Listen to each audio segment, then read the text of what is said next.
Mr. Speaker, the President of the United States.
Members of Congress, I have the high privilege and the distinct honor to present to you the President of the United States.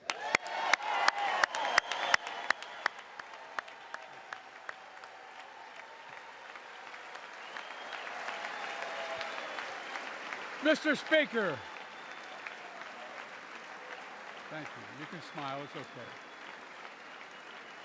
Thank you, thank you, thank you. Thank you. Please.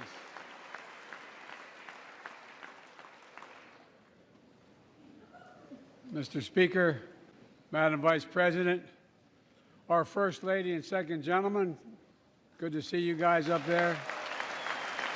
Members of Congress,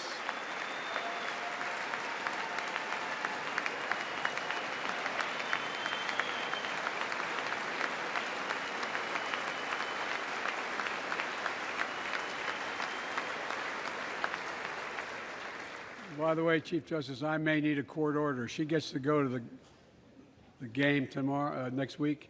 I have to stay home. Got to work something out here. Members of the Cabinet, leaders of our military, Chief Justice, Associate Justice, and retired Justice of the Supreme Court, and to you, my fellow Americans. You know, I start tonight by congratulating the 118th Congress and the new Speaker of the House, Kevin McCarthy.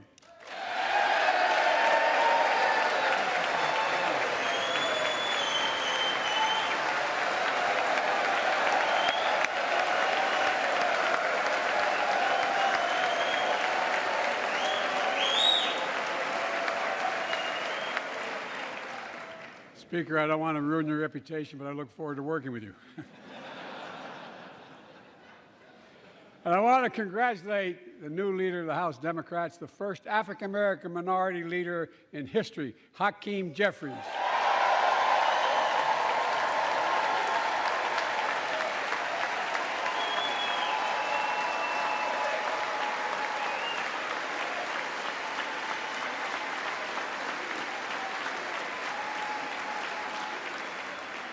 He won in spite of the fact I campaigned for him. Congratulations to the longest-serving leader in the history of the United States Senate, Mitch McConnell. Where are you, Mitch?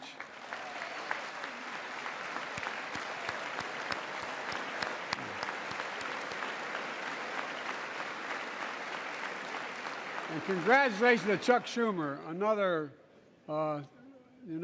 term as Senate Minority Leader. I think you. Only this time you have a slightly bigger majority, Mr. Leader. You're in a majority leader. About that much bigger? Yeah. Well, I tell you what. I want to give special recognition to someone who I think is going to be considered the greatest speaker in the history of the House of Representatives, Nancy Pelosi.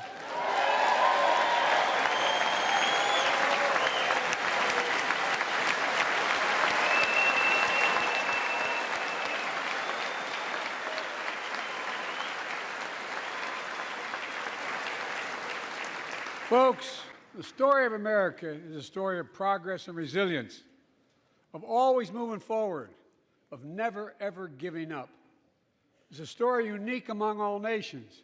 We're the only country that has emerged from every crisis we've ever entered stronger than we got into it. Look, folks, that's what we're doing again. 2 years ago, the economy was reeling. I stand here tonight after we've created, with the help of many people in this room, 12 million new jobs, more jobs created in 2 years than any president's created in 4 years, because of you all, because of the American people. 2 years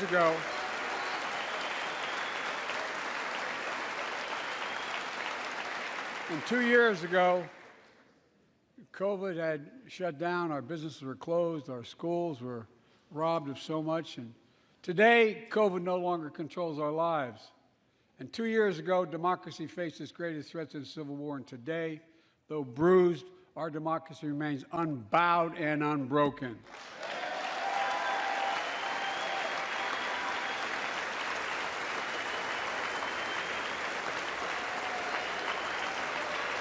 As we gather here tonight, we're writing the next chapter in the great American story, a story of progress and resilience.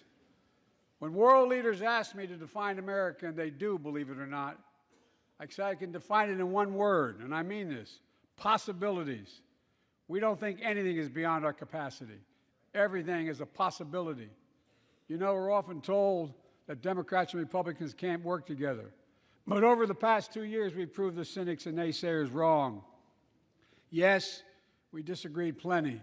And yes, there were times when Democrats went alone. But time and again, Democrats and Republicans came together to defend a stronger and safer Europe.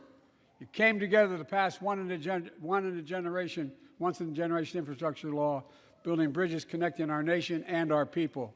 We came together to pass the most significant law ever, helping victims exposed to toxic burn pits. And in fact,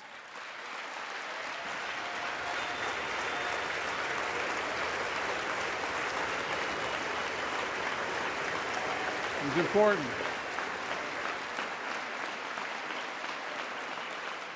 And in fact, I signed over 300 bipartisan pieces of legislation since becoming president, from reauthorizing the Violence Against Women Act, the Electoral Count Reform Act, the Respect for Marriage Act that protects the right to marry the person you love. And to my Republican friends, if we could work together the last Congress, there's no reason we can't work together and find consensus on important things in this Congress as well. I think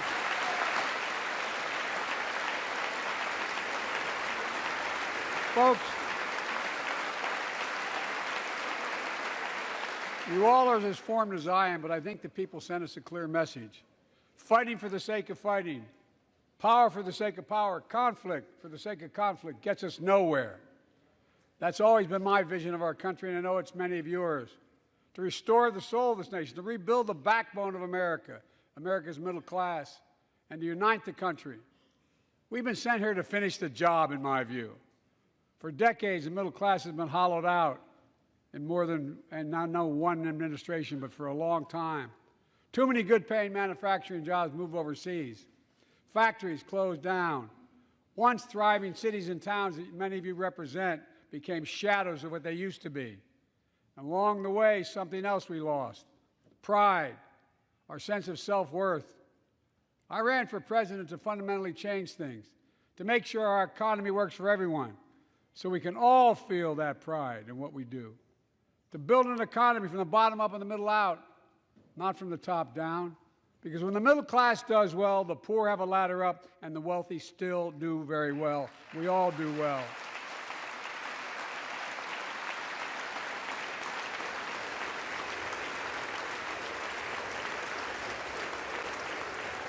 I know a lot of you always kid me for always quoting my dad, but my dad used to say, Joey, a job's about a lot more than a paycheck. He really would say this. It's about a lot more than a paycheck. It's about your dignity. It's about respect. It's about being able to look your kid in the eye and say, honey, it's going to be okay, and mean it. Well, folks, so let's look at the results. We're not finished yet by any stretch of the imagination, but unemployment rate is at 3.4%, a 50-year low. A near record unemployment.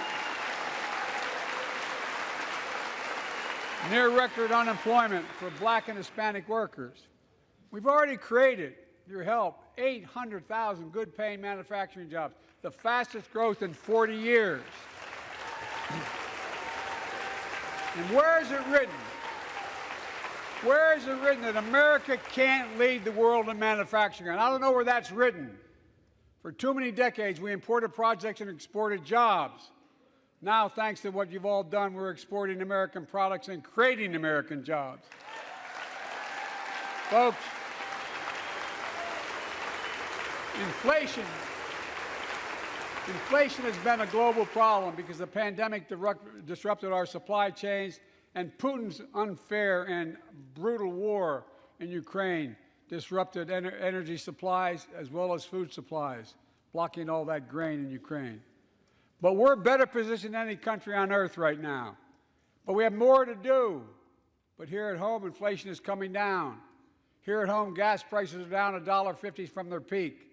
Food inflation is coming down, not fast enough, but coming down. Inflation has fallen every month for the last 6 months, while take-home pay has gone up.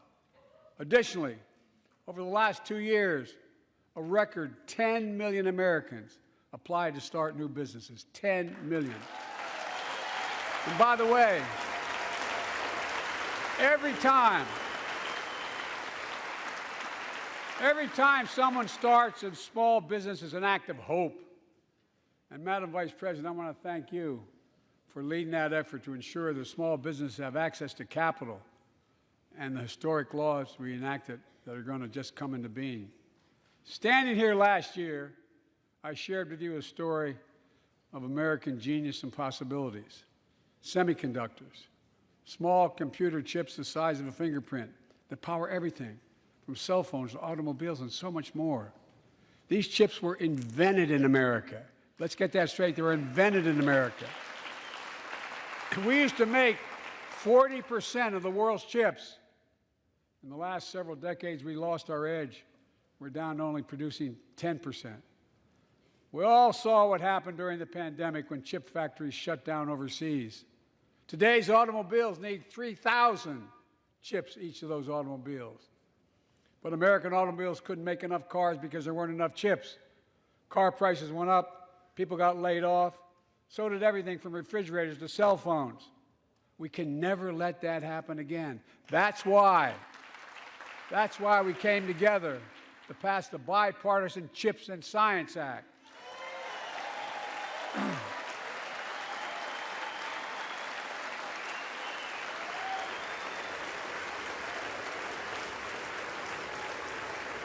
Folks,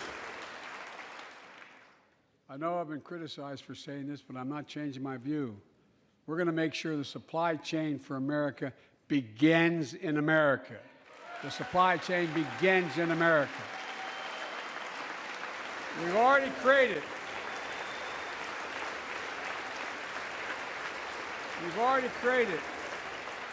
800,000 new manufacturing jobs without this law, before the law kicks in. With this new law, we're going to create hundreds of thousands of new jobs across the country. And I mean all across the country, throughout not just the coast, but through the middle of the country as well. That's going to come from companies that have announced more than $300 billion in investment in American manufacturing over the next few years. Outside of Columbus, Ohio, Intel is building semiconductor factories on 1,000 acres, literally a field of dreams. It's going to create 10,000 jobs, that one investment, 7,000 construction jobs, 3,000 jobs in those factories once they're finished. They call them factories. Jobs paying an average of $130,000 a year, and many do not require a college degree.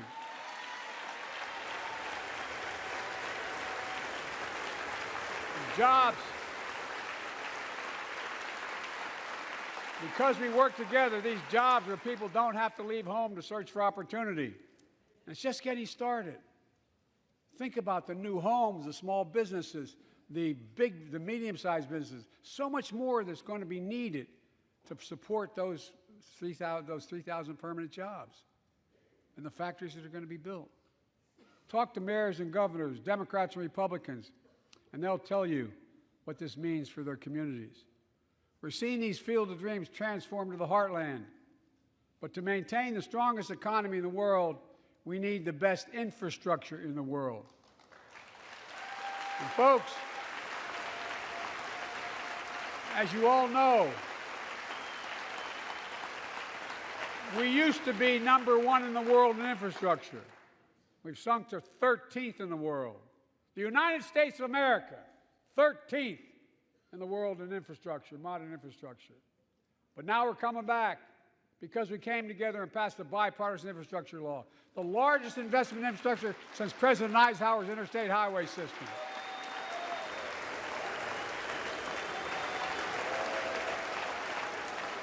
And folks,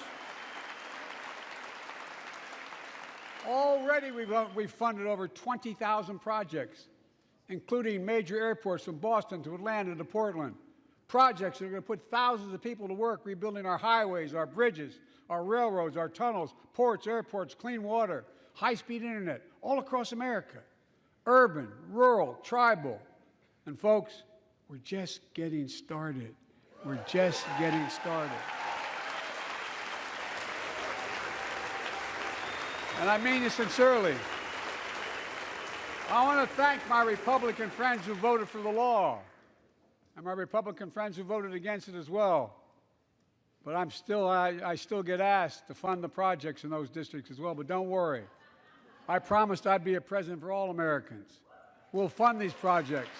And I'll see you at the groundbreaking. Look, this law will further unite all of America. Projects like Brent Spence Bridge in Kentucky over the Ohio River, built 60 years ago, badly needed repairs, one of the nation's most congested freight routes, carrying $2 billion worth of freight every single day across the Ohio River. And folks, I've been talking about fixing it for decades, but we're really finally going to get it done. I went there last month with Democrats and Republicans, and from both states, to deliver a commitment of $1.6 billion for this project. And while I was there, I met a young woman named Sarah, who's here tonight. I don't know where Sarah is. Is she up in the box? I don't know. Sarah, how are you? Well, Sarah, for 30 years,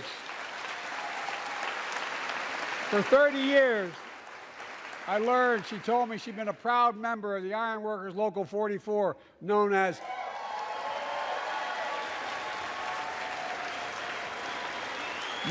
the Cowboys in the Sky. The folks who built Cincinnati's skyline.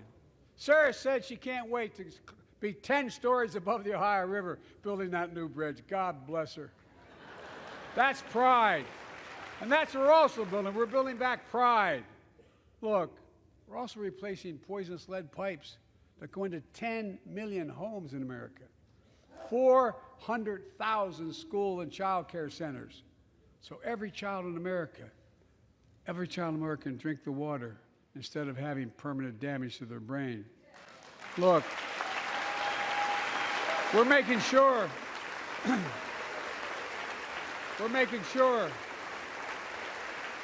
that every community in America has access to affordable high-speed internet. No parent should have to drive by McDonald's parking lot to help them do their homework online with their kids, which many thousands were doing across the country. And when we do these projects, and again I get criticized for this, but I make no excuses for it, we're going to buy American. We're going to buy American. Folks,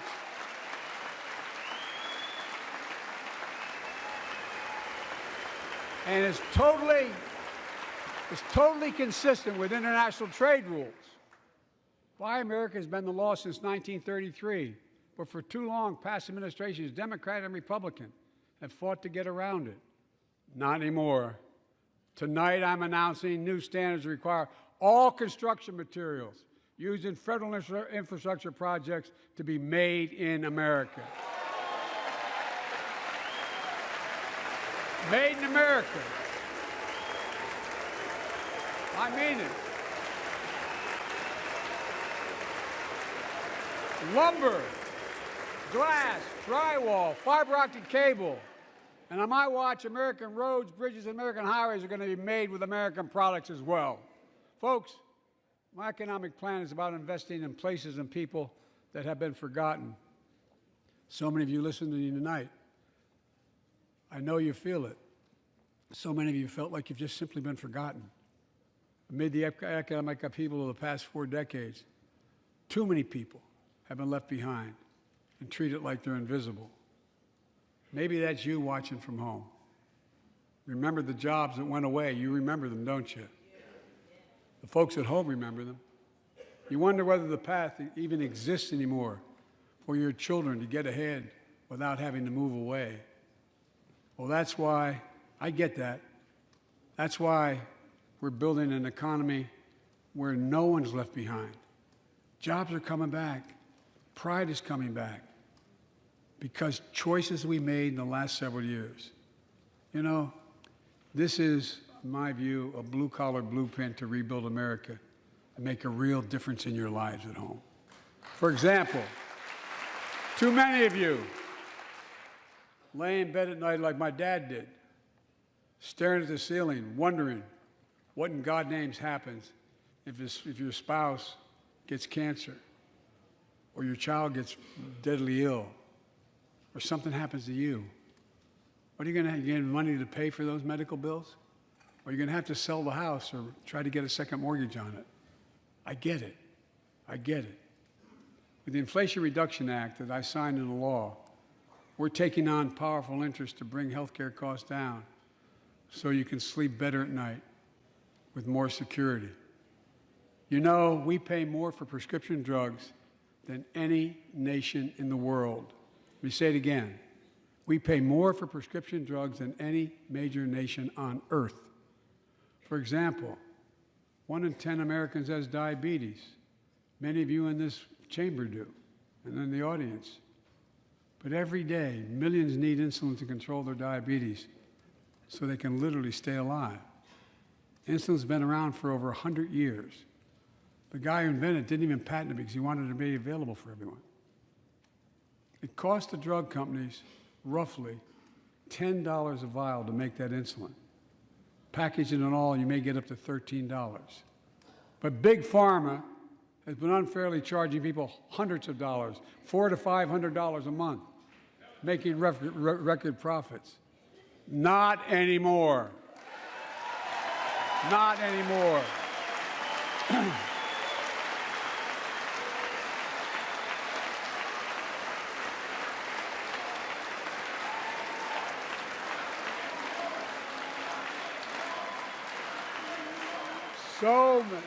So many things that we did are only now coming to fruition. We said we were doing this, and we said we passed the law to do it, but people didn't know because the law didn't take effect until January 1 of this year. We capped the cost of insulin at $35 a month for seniors on Medicare. People are just finding out.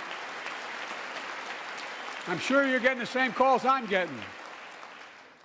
Look, there are millions of other Americans who do not or are not on Medicare, including 200,000 young people with type 1 diabetes who need this insulin to stay alive. Let's finish the job this time. Let's cap the cost of insulin for everybody at $35.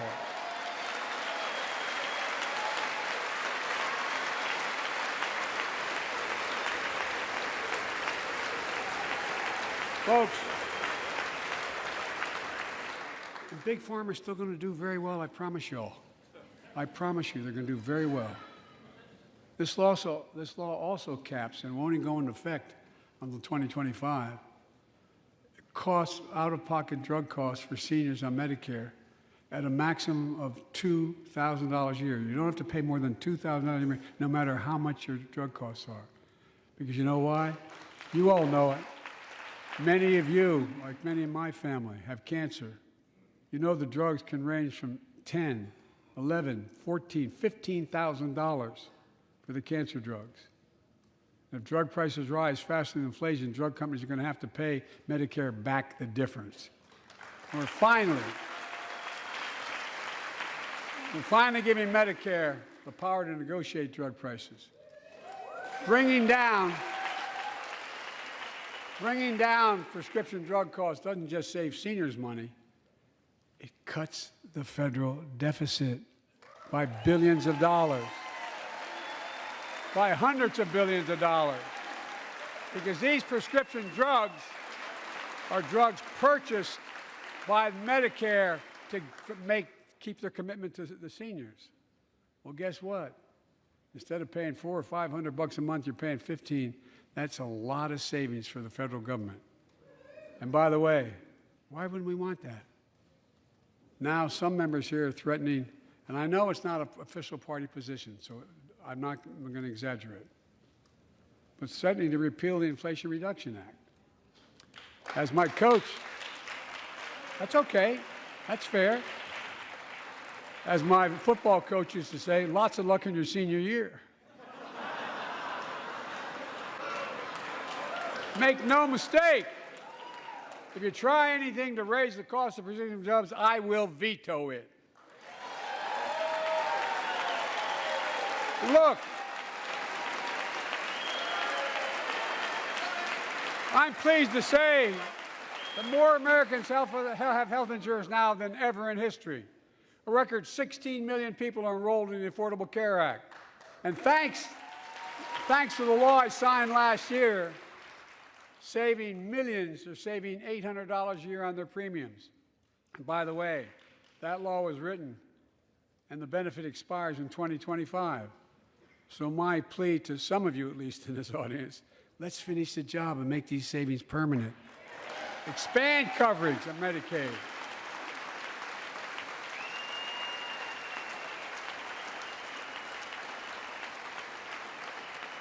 Look, the Inflation Reduction Act is also the most significant investment ever in climate change. Ever. Lowering utility bills, creating American jobs, leading the world to a clean energy future. I visited the devastating aftermath of record floods, droughts, storms, and wildfires from Arizona to Mexico to all the way up to the Canadian border. More timber has been burned, as I've observed from helicopters, than the entire state of Missouri. And we don't have global warming? Not a problem. In addition to emergency recovery, from Puerto Rico to Florida to Idaho, we're rebuilding for the long term. New electric grids that are able to weather major storms and not prevent those forest fires. Roads and water systems withstand the next big flood. Clean energy to cut pollution and create jobs in communities often left behind. We're going to build 500,000 electric vehicle charging stations installed across the country by tens of thousands of IBEW workers. And we're helping families save more than $1,000 a year with tax credits to purchase electric vehicles and efficient appliances, energy-efficient appliances. Historic conservation efforts to be responsible stewards of our land. Let's face reality. The climate crisis doesn't care if you're in a red or blue state. It's an existential threat. We have an obligation, not to ourselves, but to our children and grandchildren to confront it. I'm proud of how America, at last, is stepping up to the challenge. We're still going to need oil and gas for a while. But guess what? No, we do. But there's so much more to do. We got to finish the job. And we pay for these investments in our future by finally making the wealthiest and biggest corporations begin to pay their fair share. Just begin.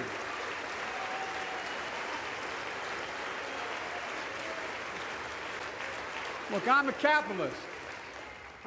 But pay your fair share. I think a lot of you at home agree with me and many people that you know. The tax system is not fair. It is not fair.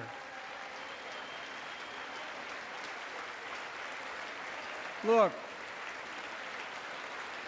the idea that in 2020, 55 of the largest corporations in America, the Fortune 500, made $40 billion in profits and paid zero in federal taxes? Zero? Folks, it's simply not fair. But now, because of the law I signed, billion-dollar companies have to pay a minimum of 15%. God love them. 15%. That's less than a nurse pays.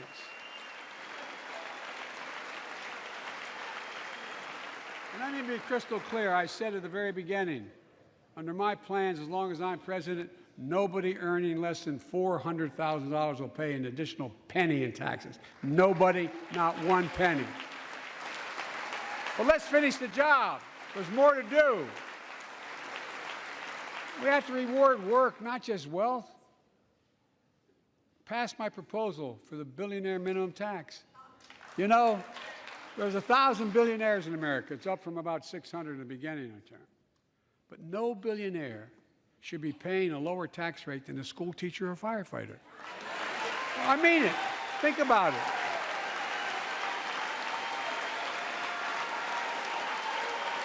I mean, look.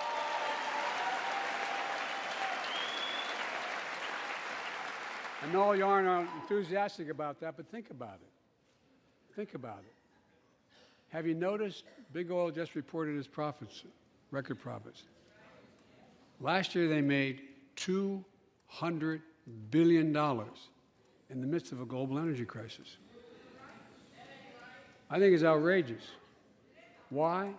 They invested too little of that profit to increase domestic production.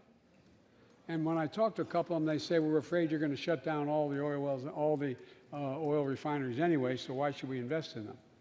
I said, we're going to need oil for at least another decade, and that's going to exceed, and beyond that, we're going to need it. Production. If they had, in fact, invested in the production to keep gas prices down, instead, they used the record profits to buy back their own stock, rewarding their CEOs and shareholders. Corporations ought to do the right thing. That's why I propose we quadruple the tax on corporate stock buybacks and encourage long-term investments. They'll still make considerable profit. Let's finish the job and close the loopholes that allow very wealthy to avoid paying their taxes. Instead of cutting the number of audits for wealthy taxpayers, I just signed a law to reduce the deficit by $114 billion by cracking down on wealthy tax cheats. That's being fiscally responsible. In the last 2 years, my administration has cut the deficit by more than $1.7 trillion, the largest deficit reduction in American history. Under the previous administration, the American deficit went up 4 years in a row. Because those record deficits, no president added more to the national debt in any 4 years than my predecessor. Nearly 25% of the entire national debt that took over 200 years to accumulate was added by just one administration alone, the last one. They're the facts. Check it out. Check it out. How did Congress respond to that debt? They did the right thing. They lifted the debt ceiling 3 times without preconditions or crisis. They paid American bills to prevent an economic disaster in the country. So tonight I'm asking the Congress to follow suit. Let's commit here tonight to the full faith and credit of the United States of America will never, ever be questioned. So some of my Republican friends want to take the economy hostage. I get it, unless I agree to their economic plans. All of you at home should know what those plans are. Instead of making the wealthy pay their fair share, some Republicans want Medicare and Social Security to sunset. I'm not saying it's a majority. Let me give you, anybody who doubts it, contact my office. I'll give you a copy. I'll give you a copy of the proposal. That means Congress doesn't vote. Well, I'm glad to see you. And I tell you, I enjoy conversion. You know, it means if Congress doesn't keep the programs the way they are, they'd go away. Other Republicans say, I'm not saying it's a majority of you. I don't even think it's even a significant, but it's being proposed by individuals. I'm not politely not naming them, but it's being proposed by some of you. Look, folks, the idea is that we're not going to be moved into being threatened to default on the debt if we don't respond. Folks,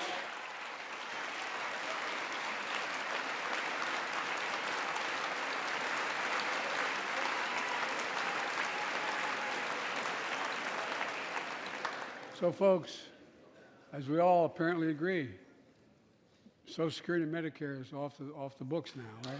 They're not to be started. All right. I'm ready. We got unanimity.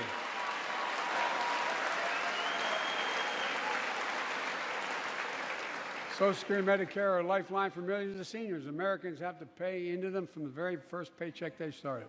So tonight, let's all agree, and we apparently are. Let's stand up for seniors.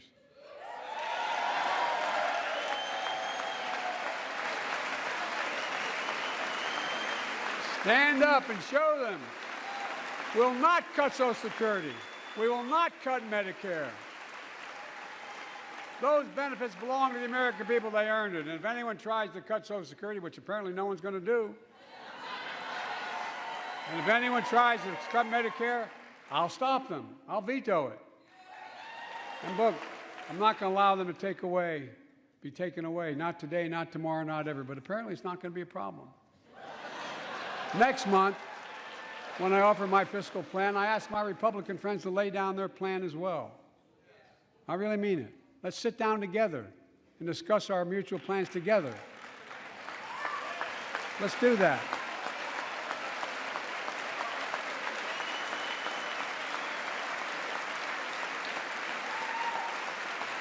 I can tell you, the plan I'm going to show you is going to cut the deficit by another $2 trillion. And it won't cut a single bit of Medicare or Social Security. In fact, we're going to extend the Medicare Trust Fund at least 2 decades, because that's going to be the next argument. How do we keep it solvent, right? Well, we'll not raise tax on anyone making under 400 grand, but we'll pay for it the way we talked about tonight, by making sure that the wealthy and big corporations pay their fair share. Look. Here's the deal. They aren't just taking advantage of the tax code. They're taking advantage of you, the American consumer. Here's my message to all of you out there. I have your back. We're already preventing Americans from receiving surprise medical bills, stopping $1 billion surprise bills per month so far. We're protecting seniors' life savings by cracking down on nursing homes that commit fraud, endanger patient safety, prescribe drugs that are not needed. Millions of Americans can now save thousands of dollars because they can finally get a hearing aid over the counter without a prescription. Look, capitalism without competition is not capitalism. It's extortion. It's exploitation. Last year, I cracked down with the help of many of you on foreign shipping companies that were making you pay higher prices for every good coming into the country. I signed a bipartisan bill that cut shipping costs by 90%, helping American farmers, businessmen, and consumers. Let's finish the job. Pass the bipartisan legislation to strengthen antitrust enforcement and prevent big online platforms from giving their own products an unfair advantage.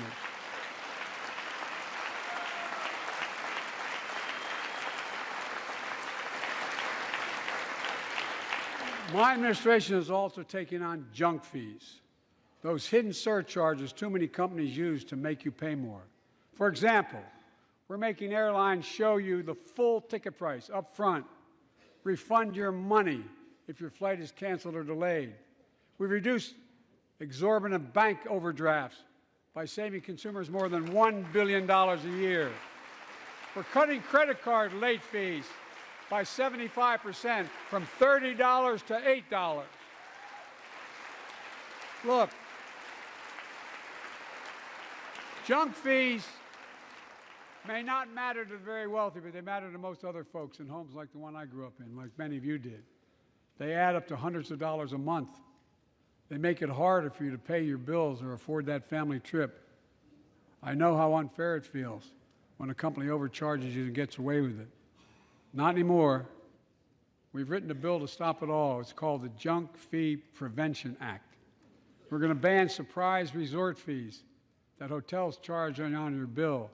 Those fees can cost you up to $90 a night at hotels that aren't even resorts. The idea that cable, internet, and cell phone companies can charge you $200 or more if you decide to switch to another provider. Give me a break.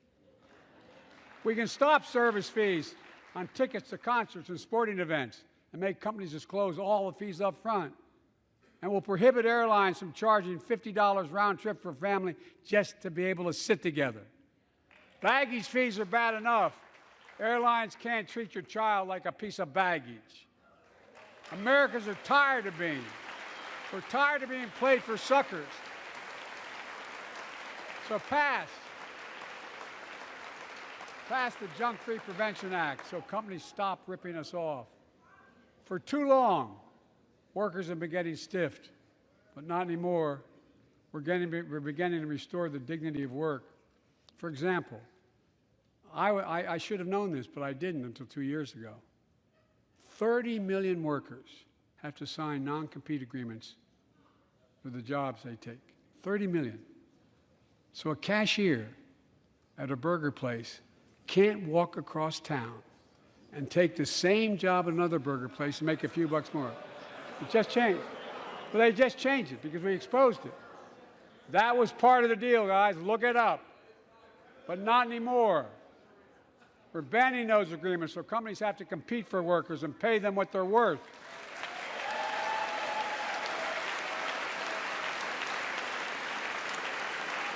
And I must tell you, this is bound to get a response from my friends on my left but the right. I'm so sick and tired of companies breaking the law by preventing workers from organizing. Pass the PRO Act, because business have a right, workers have a right to form a union. And let's guarantee all workers have a living wage.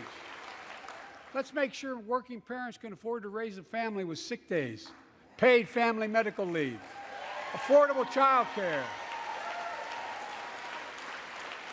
That's going to enable millions of more people to go and stay at work. And let's restore the full child tax credit, which gave tens of millions of parents some breathing room and cut child poverty in half to the lowest level in history. And by the way, when we do all these things, we increase productivity.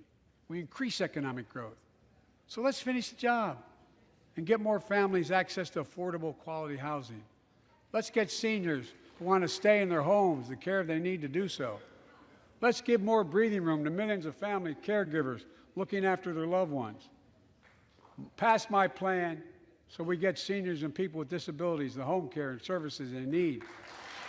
And support the workers who are doing God's work. These plans are fully paid for, and we can afford to do them. Restoring the dignity of work means making education an affordable ticket to the middle class. You know, when we made public education, 12 years of it, universal in the last century, we made the best educated, best paid, we became the best educated, best paid nation in the world. But the rest of the world's caught up. It's caught up. Jill, my wife, who teaches full-time, has an expression. I hope I get it right, kid. Any nation that out-educates us is going to out-compete us. Any nation that out-educates is going to out-compete us. Folks, we all know 12 years of education is not enough to win the economic competition of the 21st century. We want to have the best educated workforce. Let's finish the job by providing access to preschool for 3 and 4 years old. Studies show that children who go to preschool are nearly 50% more likely to finish high school and go on to earn a 2- or 4-year degree, no matter their background they came from. Let's give public school teachers a raise.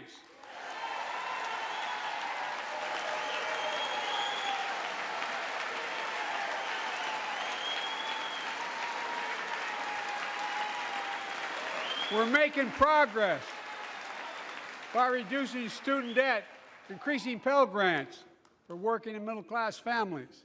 Let's finish the job and connect students to career opportunities starting in high school. Provide access to 2 years of community college, the best career training in America in addition to being a pathway to a 4-year degree. Let's offer every American a path to a good career, whether they go to college or not. And folks, in the midst of the COVID crisis, when schools were closed and we were shutting down everything, let's recognize how far we came in the fight against the pandemic itself. While the virus is not gone, thanks to the resilience of the American people and the ingenuity of medicine, we've broken the COVID grip on us. COVID deaths are down by 90%. We've saved millions of lives and opened up our country. We opened our country back up, and soon we'll end the public health emergency. But that's called a public health emergency. But we'll remember the toll and pain that's never going to go away. More than 1 million Americans lost their lives to COVID. 1 million. Families grieving, children orphaned, empty chairs at the dining room table constantly reminding you that she used to sit there. Remembering them, we remain vigilant. We still need to monitor dozens of variants and support new vaccines and treatments. So Congress needs to fund these efforts and keep America safe. And as we emerge from this crisis stronger, we're also got to double down on prosecuting criminals who stole relief money meant to keep workers and small businesses afloat.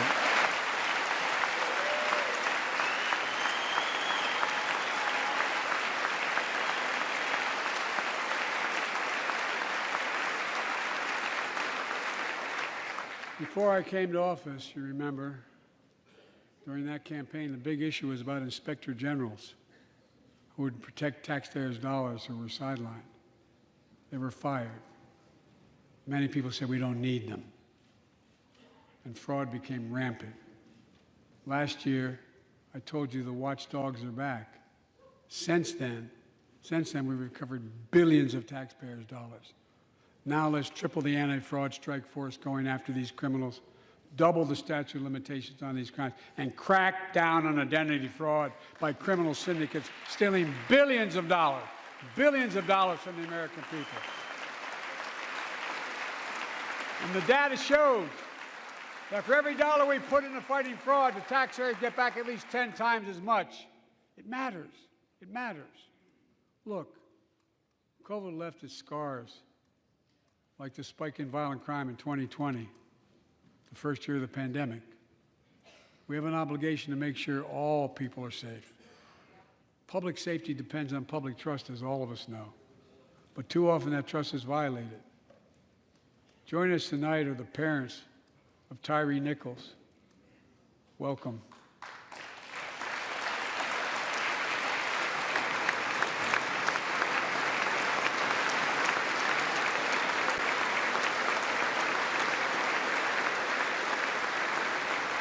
We had to bury Tyree last week.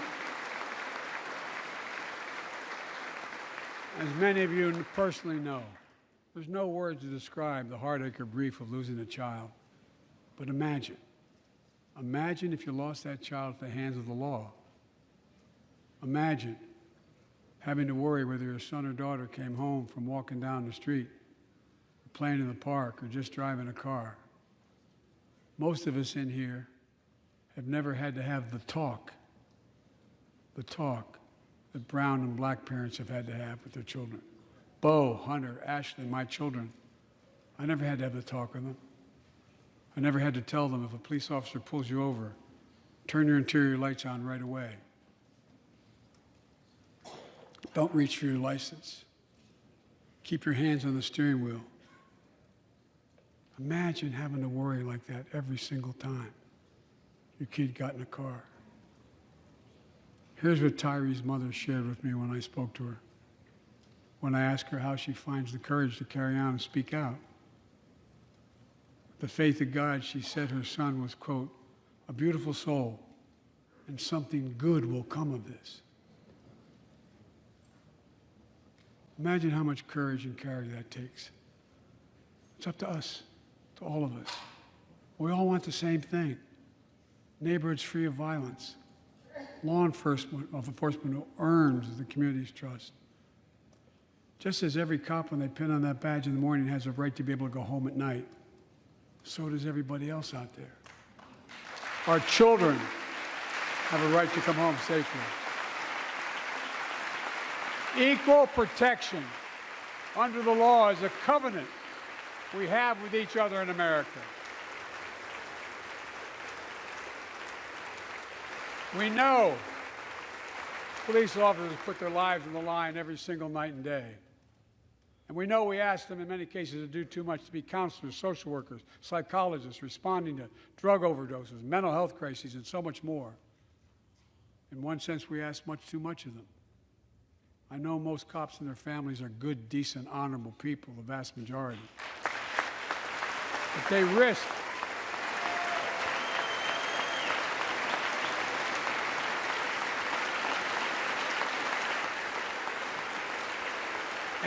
their lives every time they put that shield on. But what happened to Tyree in Memphis happens too often.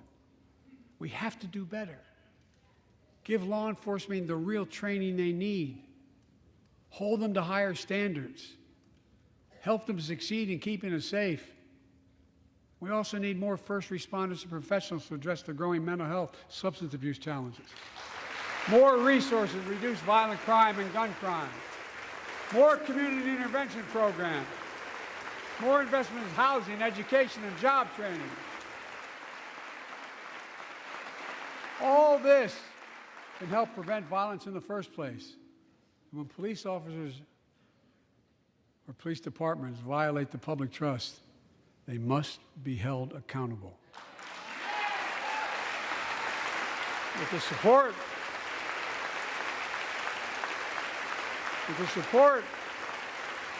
of the families of victims, civil rights groups, and law enforcement, I signed an executive order for all federal officers, banning chokeholds, restricting no-knock warrants, and other key elements of the George Floyd Act. Let's commit ourselves to make the words of Tyler's mom true. Something good must come from this. Something good. And all of us,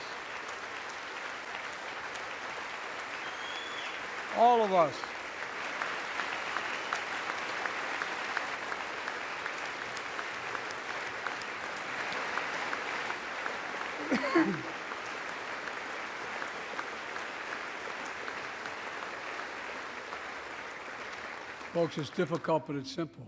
All of us in this chamber, we need to rise to this moment. We can't turn away. Let's do what we know in our hearts that we need to do. Let's come together to finish the job on police reform. Do something. Do something. That was the plea of parents who lost their children in Uvalde. I met with every one of them. Do something about gun violence. Thank God. Thank God we did. Passing the most sweeping gun safety law in 3 decades. That includes things like that the majority of responsible gun owners already support, enhanced background checks for 18 to 21 years old, red flag laws, keeping guns out of the hands of people who are a danger to themselves and others. But we know our work is not done. Joining us tonight is Brandon Say, a 26-year-old hero. Brandon put his college dreams on hold to be at his mom's side when she was dying from cancer. And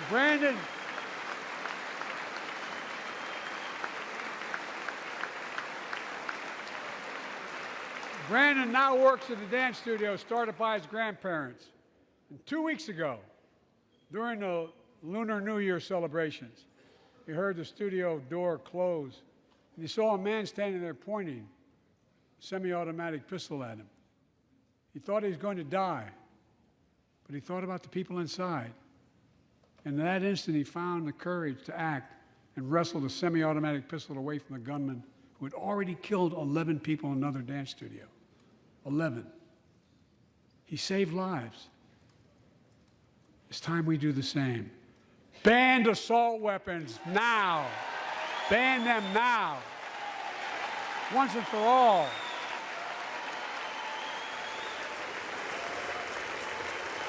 I led the fight to do that in 1994. In 10 years, that ban was law and mass shootings went down. After we let it expire in the Republican administration, mass shootings tripled. Let's finish the job and ban these assault weapons. And let's also come together on immigration. Make it a bipartisan issue once again.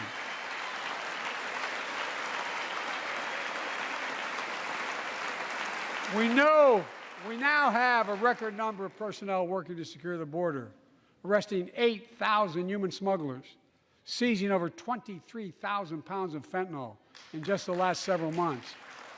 We've launched a new border plan last month. Unlawful migration from Cuba, Haiti, Nicaragua, and Venezuela has come down 97% as a consequence of that. But American border problems won't be fixed until Congress acts. If we don't pass my comprehensive immigration reform, at least pass my plan to provide the equipment and officers to secure the border.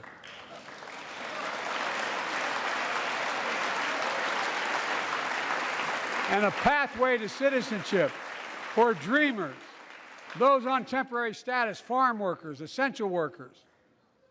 Here in the People's House, it's our duty to protect all the people's rights and freedoms. Congress must restore the right and the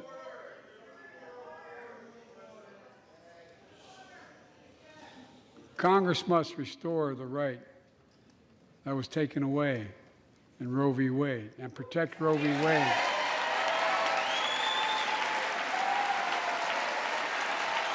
Give every woman a constitutional right. The Vice President and I are doing everything to protect access to reproductive health care and safeguard patient safety. While already more than a dozen states are enforcing extreme abortion bans. Make no mistake about it. If Congress passes a national ban, I will veto it. But let's also pass the Bipartisan Equality Act to ensure LGBTQ Americans, especially transgender young people, can live with safety and dignity. Our strength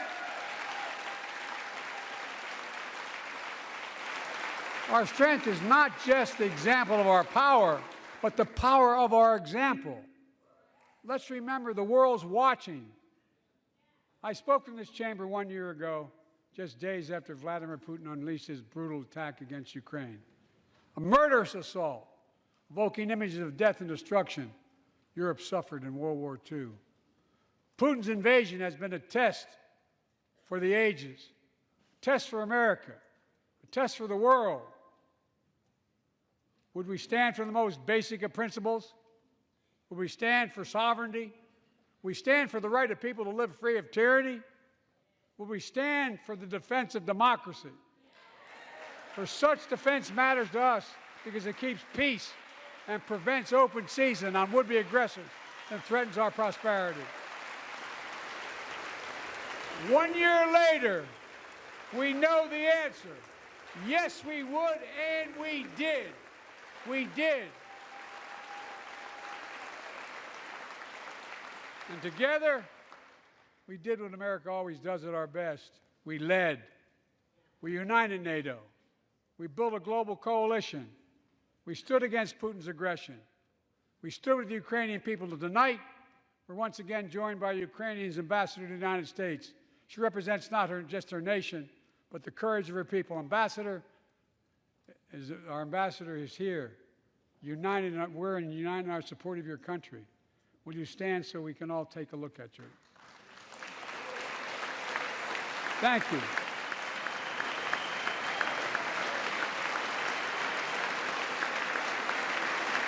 Because we're going to stand with you as long as it takes.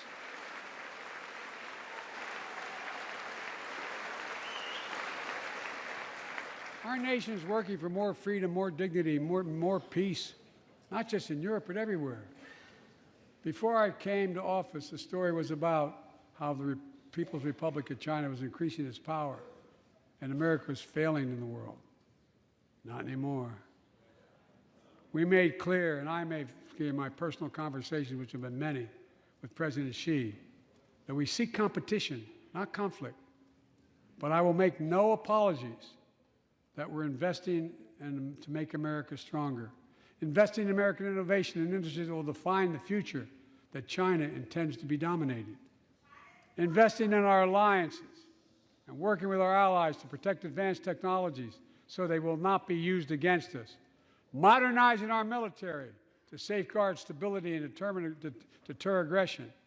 Today, we're in the strongest position in decades to compete with China or anyone else in the world. Anyone else in the world. And I'm committed.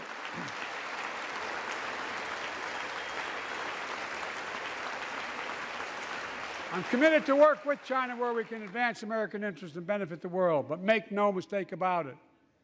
As we made clear last week, if China threatens our sovereignty, we will act to protect our country, and we did.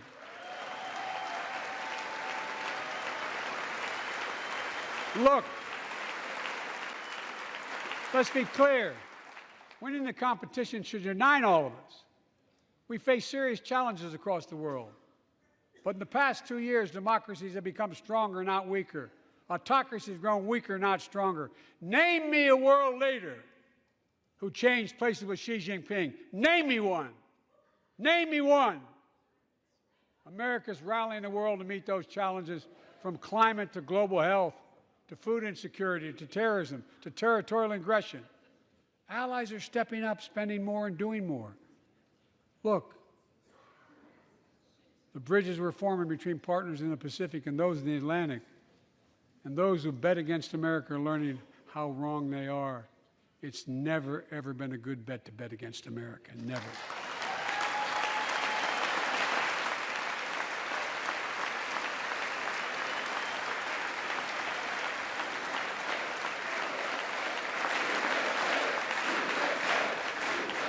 Well, when I came to office, most assured that bipartisanship assumed was impossible, but I never believed it. That's why a year ago I offered a unity agenda to the nation as I stood here. We made real progress together. We passed a law making it easy for doctors to prescribe effective treatments for opioid addiction. We passed the gun safety law, making historic investments in mental health. We launched the ARPA-H drive for breakthrough in the fights against cancer, Alzheimer's, and diabetes, and so much more. We passed the Heath Robinson PACT Act, named after the late Iraq War veteran whose story about exposure to toxic burn kits I shared here last year.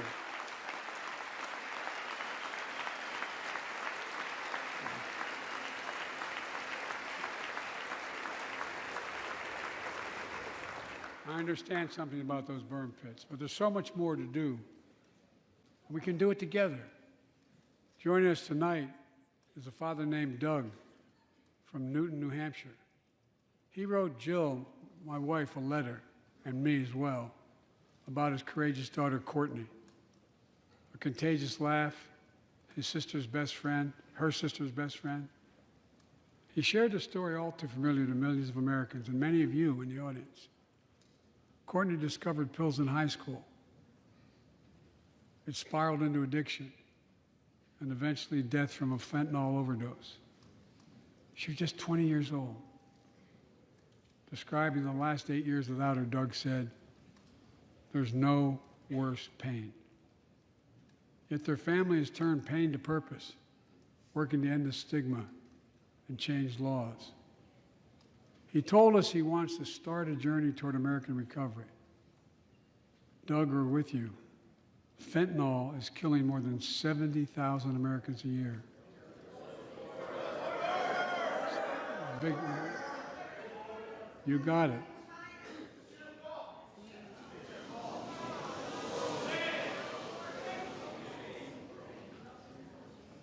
So let's launch a major surge to stop fentanyl production and the sale and trafficking, with more drug detection machines, inspection cargo, stop pills and powder at the border.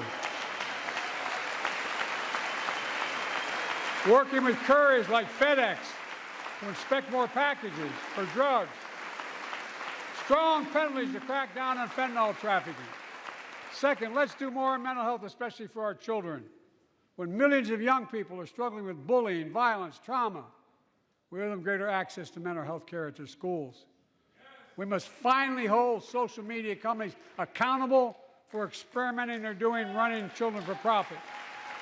It's time to pass bipartisan legislation to stop big tech from collecting personal data on our kids and teenagers online, ban targeted advertising to children, and impose stricter limits on the personal data that companies collect on all of us. Third, let's do more to keep this nation's one truly sacred obligation, to equip those we send into harm's way and care for them and their families when they come home. Job training, job placement for veterans and their spouses as they come to return to civilian life. Helping veterans afford the rent, because no one should be homeless in America, especially someone who served the country.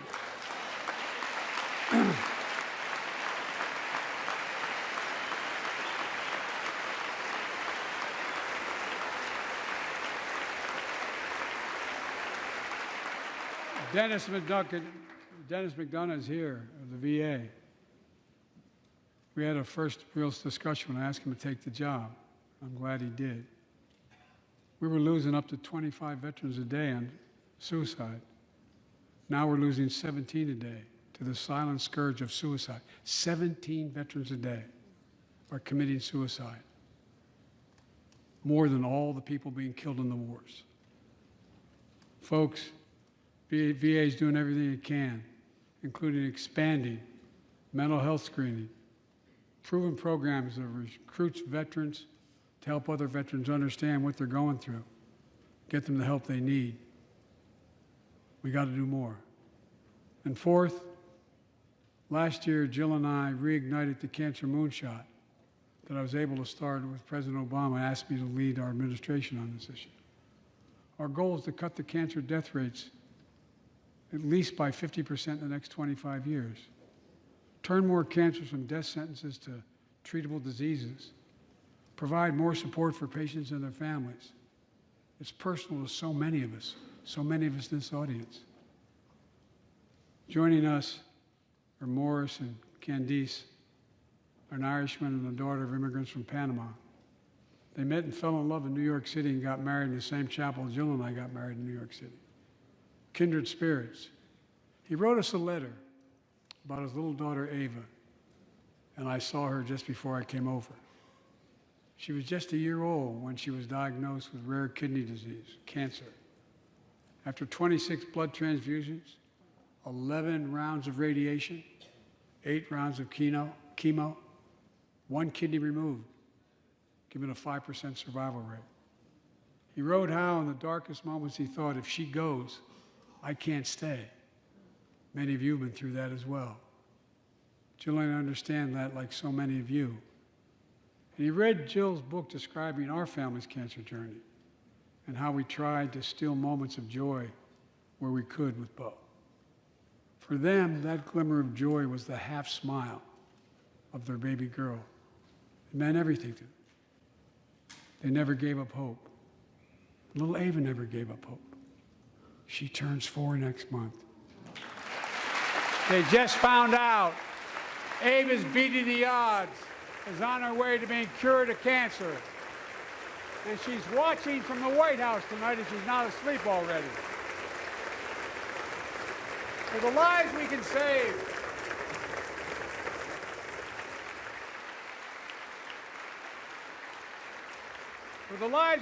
and the lives we've lost, let this be a truly American moment that rallies the country and the world together and proves that we can still do big things. 20 years ago, under the leadership of President Bush and countless advocates and champions, he undertook a bipartisan effort through PEPFAR to transform the global fight against HIV/AIDS. It's been a huge success. He thought big.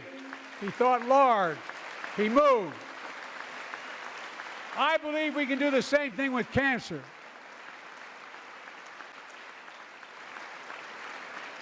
Let's end cancer as we know it. Cure some cancers once and for all. Folks, there's one reason why we've been able to do all of these things. Our democracy itself. It's the most fundamental thing of all. With democracy, everything's possible.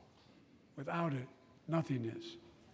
For the last few years, our democracy has been threatened and attacked, put at risk, put to the test in this very room on January the 6th. And then just a few months ago, an unhinged big lie assailed and unleashed a political violence, the home of the then Speaker of the House of Representatives, using the very same language the insurrectionists used as they stalked these halls and chanted on January 6th. Here tonight in this chamber is a man who bears the scars of that brutal attack, but is as tough and as strong and as resilient as they get. My friend Paul Pelosi. Paul, stand up.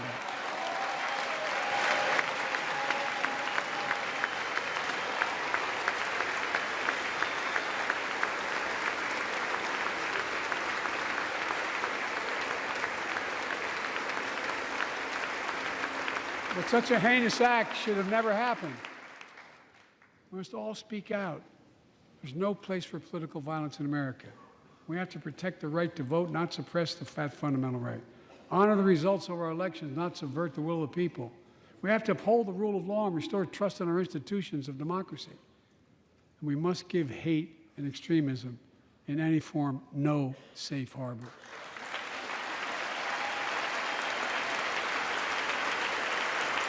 Democracy must not be a partisan issue.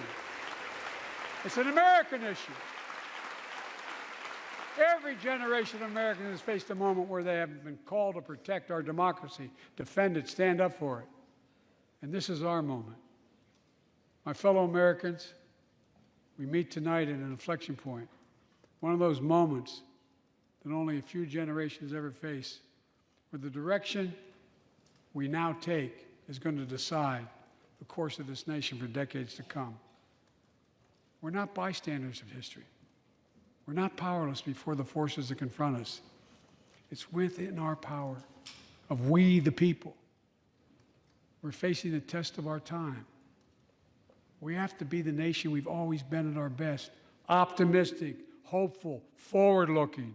A nation that embraces light over dark, hope over fear, unity over division, stability over chaos. We have to see each other not as enemies, but as fellow Americans. We're good people. The only nation in the world built on an idea, the only one.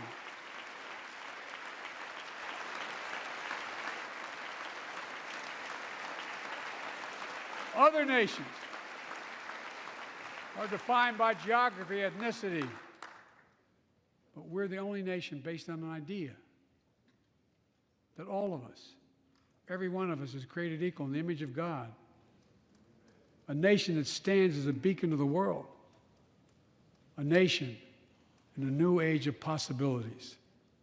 So I've come to fulfill my constitutional obligation to report in the State of the Union. And here's my report. Because the soul of this nation is strong, because the backbone of this nation is strong, because the people of this nation are strong, the State of the Union is strong.